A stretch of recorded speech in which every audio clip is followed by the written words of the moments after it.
Muito bem, Priscila. Sobre quantitativos mínimos em obras e serviços com características semelhantes, qual é o critério para exigir o quantitativo mínimo em atestados? E posso exigir quantitativo mínimo para profissional? Então, esse critério de quantitativo mínimo em atestado é o seguinte: nós não temos um critério estabelecido na lei em relação ao fornecimento de bens, mas nós temos em relação aos serviços, por exemplo, em obras de engenharia, em que eu vou pegar aquilo que tem um valor significativo, né, e for relevante para aquele objeto que está sendo listado, para aquela obra. Eu tenho um parâmetro que é estabelecido na lei e que eu devo me justificar em relação aos quantitativos mínimos que eu vou pedir para que aquela empresa me comprove, mas está lá, eu preciso justificar. Tudo na administração pública eu tenho uma motivação e eu preciso justificar. Por que eu estou exigindo aquele quantitativo mínimo, né? É porque aquele item lá de drenagem, ele é relevante para o conjunto da obra, né? É porque aquele item ele tem um valor significativo e ao mesmo tempo também é relevante, quer dizer, eu preciso justificar dentro desses parâmetros. Em relação ao fornecimento de bens, a lei ela não me dá esse parâmetro, né? Ela não diz que tem que ser o item de maior relevância ou de valor significativo, ela não fala isso. Mas já se estabeleceu o quê? Que eu poderia pedir dentro dos quantitativos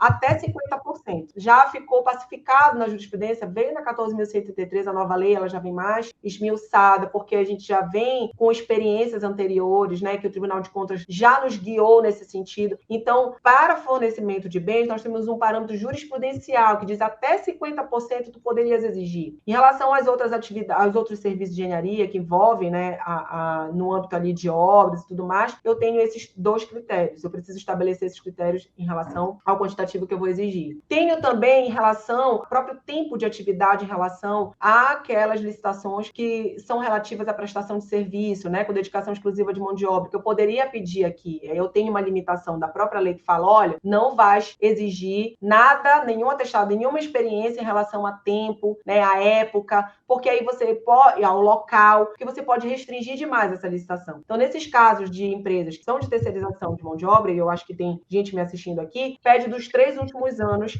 a experiência da empresa em relação a esse tipo de prestação de serviço. Lembrando que, nesse caso, o Tribunal de Contas da União já sinalizou o seguinte, presta atenção quando fores pedir, olha, administração pública, quando você for pedir atestado de 3 últimos anos e o teu contrato ele é só de 10 meses ou 12 meses, tu tens que justificar porque tu estás pedindo de 3 anos. É muito. Afinal de contas, o teu contrato só tem 12 meses. Também tem essa discussãozinha que eu trago rapidamente aqui para vocês que é importante falar. Em relação ao quantitativo mínimo para profissional, também já tem entendimento dos tribunais de contas dizendo que eu não devo pedir, não devo exigir quantitativo mínimo para profissional. Ou seja, aquele engenheiro, não importa o tanto lá que ele executou em relação a um determinado serviço, porque ele detém a experiência. No âmbito geral, ele detém a experiência e a expertise. É assim que eu devo considerar em relação ao profissional.